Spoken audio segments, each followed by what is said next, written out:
Hi, everybody. Happy New Year. Wait, is it too late in January to say that, Michelle? Because it's already like January. It's like the I middle of get the month. it's fine. People I still think have there New should be Year's. a rule. I don't think you should be allowed to say it after like January 3rd.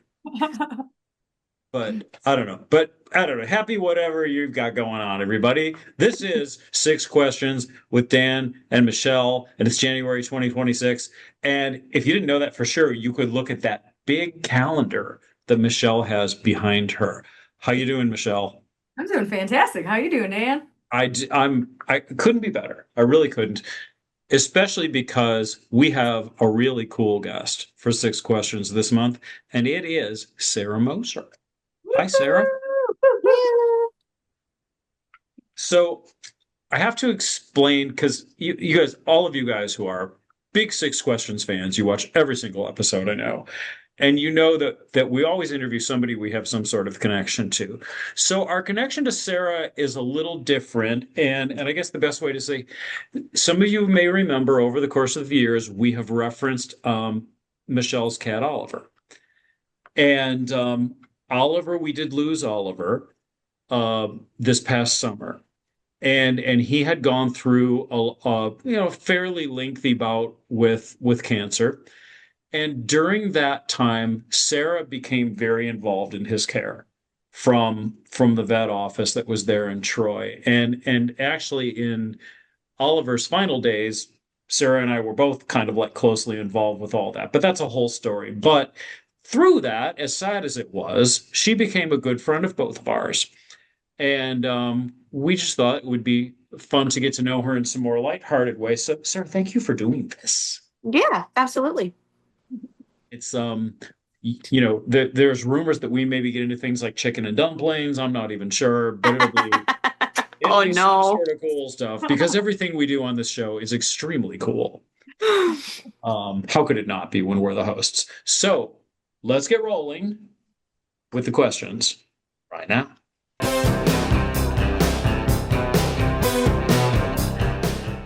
Sara, you work at Somerset Veterinary Hospital in Troy, and we were actually asking you before, like, what's your title? What's your job description? And you were like, what do you mean?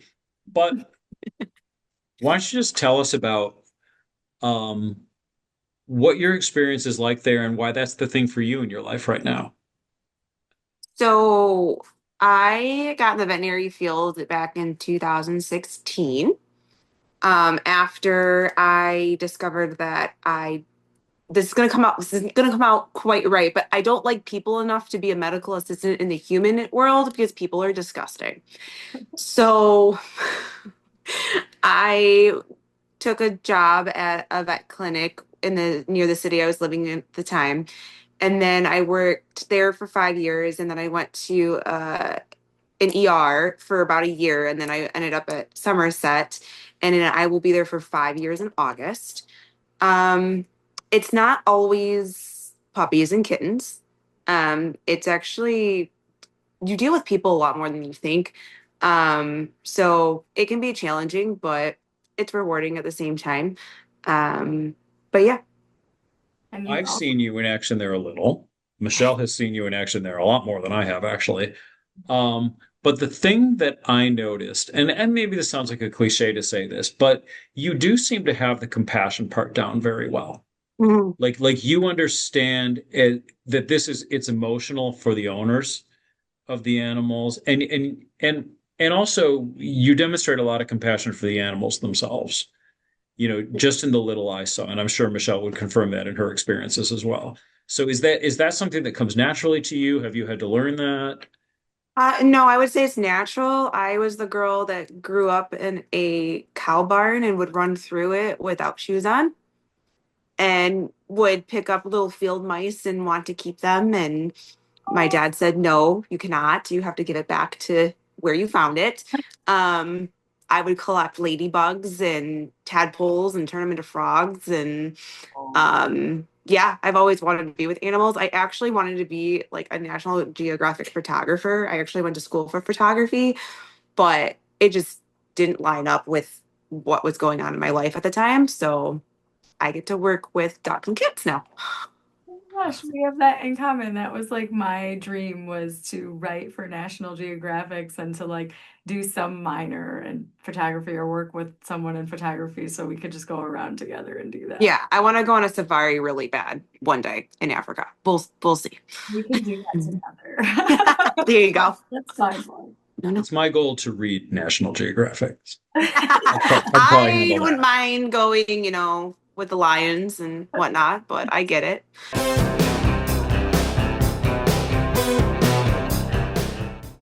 All right, Sarah, what do you wish more people knew just about how you guys work at Somerset, like before coming in there? Like what are maybe one or a couple things that just would like help you guys out if they understood better?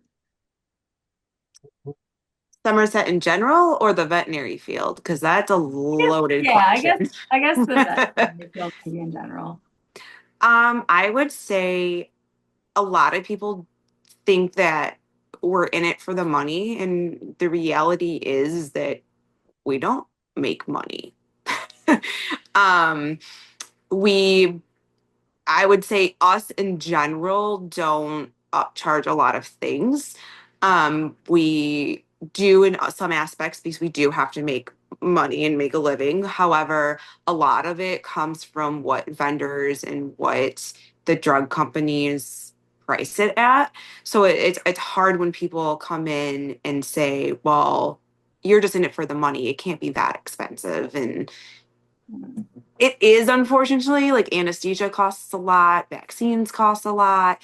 Um, yeah. So I would say thinking that we're just in it for the money would is frustrating because if we were in it for the money, we would make a lot of money and we don't. Yeah. And I can see that from just like the people like say Marge in general or like the people that you work with, you really do have that passion. And I've seen that from you guys. Um, so I don't get that from you. I don't get like money grub people. I get true actual we care. It's just it's what people think of the veterinary field in general. It's not, I wouldn't say it's just us, but like in Right. general. Yeah. So it can be frustrating.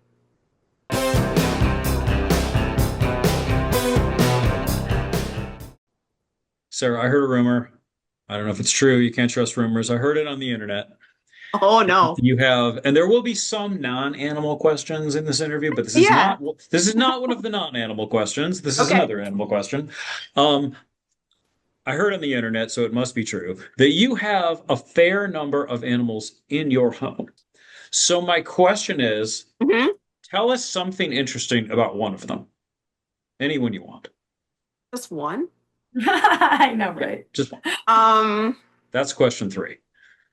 uh, I guess I'll talk about Nebby because she's my husky, but people think that she's a coyote, and she's not. And we argue. He argues with me on a daily basis. Um, she's very bullheaded, but she's a good girl. I don't know, she'll come up. Nebby, hey, Nebby, don't. Guess not. We're gonna get Hondo instead. But Okay. yeah, a lot of people think that Nebula looks like a coyote. I would have thought that a husky would resemble a wolf more than a coyote. Not so? Well, let me see if I can get her to do something she's not allowed to do. Nebula, no, Hondo, off. Come here. Nebby, come here. Come. No. Okay. Yeah, no, she looks like a coyote. So And she's she arguing with you right now because she's like, no, I'm not going to. She's mad at me, actually. I won't let her go in and out of the house several times. is that because she keeps trying to dig? Yes, yes, she digs in the backyard. She likes to dig. But no, I would say Nebula is the most interesting one, I guess. She probably, because that's probably the one area where she does agree with you. Yes, I am the most interesting. Yes, yes, yes.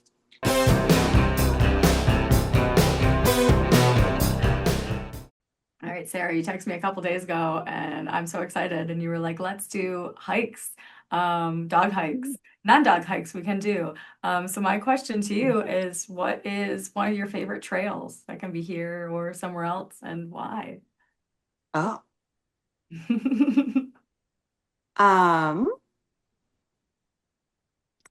I like to road trip a lot.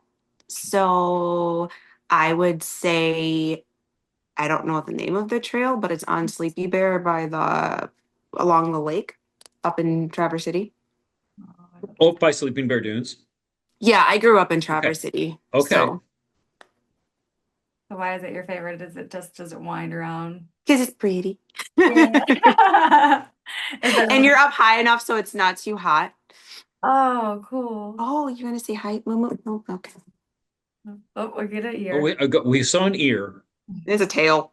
Oh, okay. Okay. But yeah, I like to go hiking by water, the woods, or we went hiking in Lake Tahoe and when we were there for a wedding 2 years ago, and that was really cool. Cool. All And right. also, I didn't Go know that there. you grew up.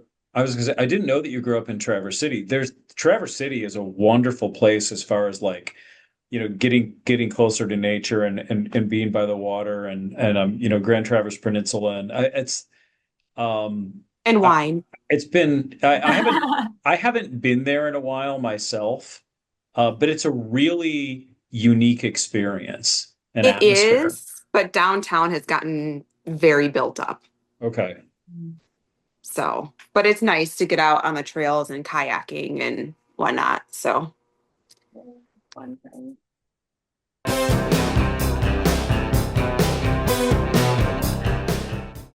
Sarah, chicken and dumplings.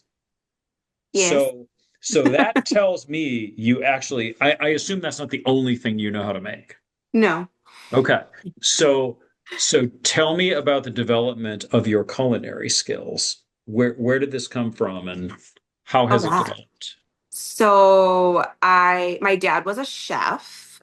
And then my grandma on my mom's side would cook all the time, mostly like Southern recipes. So a lot of butter or bacon fat. But I love to cook I with butter. would cook with my grandma all the time and my dad. Um, but yeah, I like to cook. I don't follow recipes often because Yeah. to be fair, if I'm cooking something new, I'll look for a new recipe, but I won't Mhm. follow it. I'll make it my own. Yeah, I follow recipes when I'm baking because Yeah, I don't you bake. got I to be can't precise bake. with that. You can't bake. Okay. No. But I I can but make like I but make, I cook with like brownies out of a box, but I can't bake. Mhm. Yeah. Yeah, but like dinner type stuff, you do that by feel. Yeah. That's the best way to do it. You trust your instincts. And you're like, because I'm going to look at a recipe, you're like, okay, I know it's saying like I only use like 3/4 cups or whatever, but nah. Yeah. I trust my instincts more than I trust the recipes. Right. Yeah. Is there a favorite thing you like to cook? Or what would we like best that you cook? Oh, well, Michelle's only had my chicken dumplings, so but which is Bacon. a really, really good one because that I make in the fall and the winter. I make good white chicken chili. I also make something I actually found on TikTok. It is ground beef with like taco spice, Okay. uh, it with cottage cheese and sweet potatoes, and then hot honey, like the spicy honey. It sounds interesting, but it's really, really good. That sounds like a very eclectic combination of Good. things. Like I would never think to put those things together. I would never. I would have saw that It's and been like, I don't know. yeah. Elijah thought that at first, and then he ate it, and now he requests it like once a week. So Okay. we have it a lot. Interesting. Oh, that's cool. And like tonight, I'm making buttery lemon and caper chicken pasta. Ooh, that sounds good. Mhm. Maybe I'll make something like that too. Yeah, I'll Yeah, come I'm up excited. with some.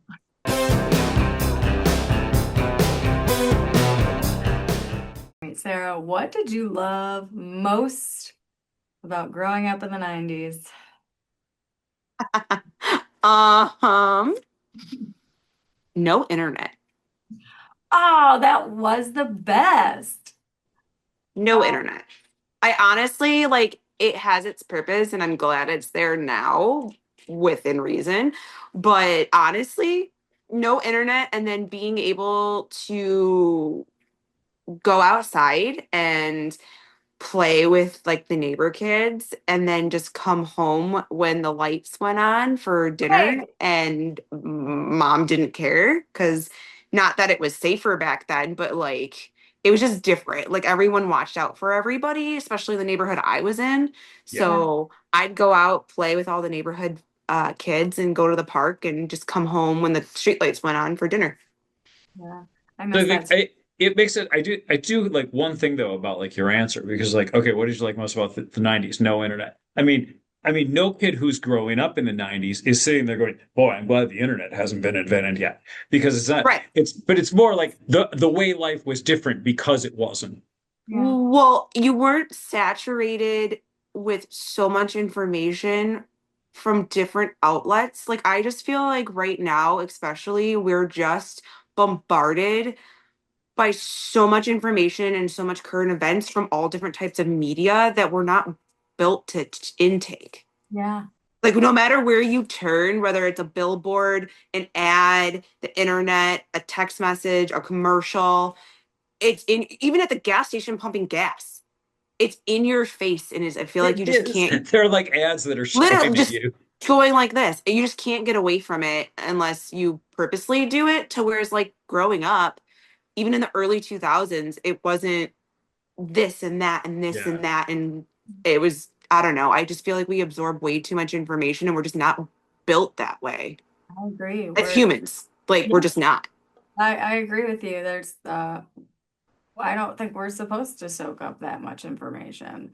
I don't From think from so many different types of media too. It's yeah. not just one Yeah. source. And it's just like, and it's so, it's just like as if, like, I'm sure we were always somewhat afraid because you're just cautious. Right. Like, you Of the know, unknown. yeah, like you're saying, and I did it too when I was growing up. We would all do like flashlight tag together, Hmm. and the neighbor moms, they kind of gossip about each other, but like everyone looked out for each other. I mean, I And remember like going over to my friend's house for like mom with the my friend's mom would be like, "Are you staying for dinner?" I'd be like, "Let me just ask my mom," and yeah, she'd be like, "Yeah, go for it," and like vice versa. Like it was just very yeah. different. But That I don't now, think now kids or even parents, because the parents now are us, our age, right. they just that's not something that happens unless it's like planned out. Yeah, and like we have so much information now that there is so much fear. I mean, you can hear something going on right down your street or a couple blocks away that like before that we might not know, but we would trust everyone else to look out for each other still. And to Right. have that. And now it's just like, no, we're not even gonna go outside. We're yeah, nope, it's Yeah. dark, we're coming in, that's it. Yeah. Yeah. And Yeah. I know, like my wife and I were talking about this the other day too, how when we were growing up, because in my case it was what you guys for the 90s for you was like the 70s for me. Okay. Sure. So like it was nothing to not see your kids for hours at a time and not know where they were. Yeah. Correct. That was just it was like the only alternative to that was you keep them inside all the time and watch them, and you couldn't really do that. So you figured you'd have the phone numbers of all the other neighbors because if you wondered where your kids were, you start calling around asking, is my Right. kid over there? And we don't and I'll be the first to say, like, because I'm not trying to be some sort of helicopter dad or something, but I'll be the first to say that when my son turned 10, I was the one telling him I want you to have a phone so Yeah. that I can get a hold of you if I need to, even though I grew up at a time when nobody did that. Mhm. But yeah, that it has changed in that way. And yeah, I think we've lost something valuable by it seems inconceivable now. If I can't Oh yeah. text my kid at every single moment of the day or have one of those app trackers people have where it just tells you where they are, I mean, you I'll know, tell you when I go on road trips, even when I'm with my boyfriend Elijah, sometimes I'll share my location with my mom in Yeah. case something happens, like if our car breaks down or something. Like that's a privilege to have, and I'm grateful for that aspect of it, but like it's a lot to take in. Yeah. So I just miss the simplicity of it, especially to add on to that. I miss Halloween in the 90s. Ah, Do you it know what it was I so miss? good. It was so Halloween. good. how was Halloween Just, different in the 90s? oh It my gosh. They had like Uh, bigger candy bars. well, And yeah, and you again going back to like something we probably wouldn't be doing now, but like little grandma down the street made like candy apples and you got candy yeah. apples or I remember the neighborhood that we went in, they had adult trick-or-treating too. So like they'd have hard punch for the parents and you got to it was like a block party and they would do like baked goods and all of that. And it was just a block party and everyone had fun. And you were like in a ghoul costume or a ghost or a witch costume and I don't know, even the Halloween parties at school where you were playing bobbing for apples or the donut oh on a my gosh, string the and you had to put your bobbing for hand behind the apples. back. Yeah. Which we're not Yeah. doing that anymore. It's so No. unsanitary and like, but Get we that thing. did that. Yeah. So I miss Halloween in the 90s. Yeah. Yeah, there was a lot. We had so many good things. Mhm. Well, it was all about neighborhoods and communities just functioned differently back then. And all of the Yeah. other things we're talking about here stemmed from that. Yeah. And I'm not sure how to put the cat back on that bottle, but Mhm. it was those are good memories. Yeah. It was good. Yeah. Yeah, we had that. All right. Sarah, thank you so much for doing this. Yeah, As absolutely. as much as the way we got to know you was kind of a sad sequence of events, we're very glad to know you, Oh, and me we're very too. glad to call you our friend. Yeah. Um, and you took such wonderful care of Oliver, and you still do Michelle's other cats. So, it's Yes, all Mr. Zeus and Misty. Yeah, they love her. Oop. so it's Misty all even good. comes Oh, out for me. very Yeah. good. Oh, yeah, she does, which I even said, I was like, I don't know why she hides from Dan. Yeah, no, she does not really come out for me. Zeus Yeah. does, but Yeah. he's out Oh, anyway, so that's yeah. not anything. Besides the last I remember, Zeus was posing for pictures with me like he wanted to kill me. Oh, So yeah, that was that was funny. also that was also a thing, He's or so like, I was told. yeah. Oh boy. All right. All right. Sarah, thanks so much for doing this. It's been a kick. We really enjoyed Yeah. it. Hope you all enjoyed getting to know Sarah better. Michelle, thank you for your brilliant co-hosting as always. Of course. And everyone, we'll see you again next time for another Six Questions with Dan and Michelle.